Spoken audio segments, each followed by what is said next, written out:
Salut les dormeurs, salut les éveillés, salut les enquêteurs et les débatteurs, salut les blogueurs.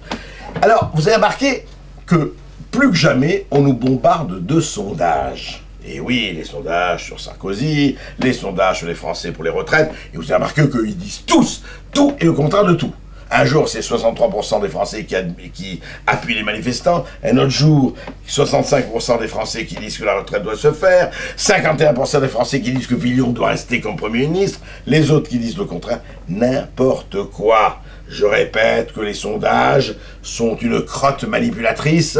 Les sondages, c'est un instrument de manipulation, c'est un instrument de distraction. Les sondages, je vais vous dire, c'est la télé-réalité en pire. C'est ça, les sondages.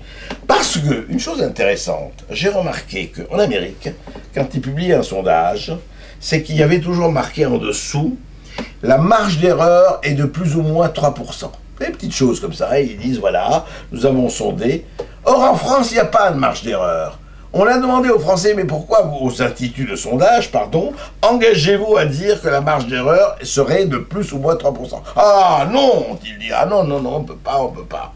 Pourquoi? Parce que ça marche très bien, parce que le syndicat des rouquins unijambistes va commander un sondage pour montrer que les rouquins unijambistes sont victimes. Voilà les sondages. Je vous rappelle encore une fois cette phrase que vous devez retenir.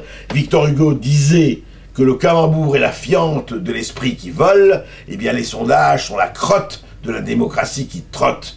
Souvenez-vous-en quand vous êtes sondé ou même quand vous lisez un sondage.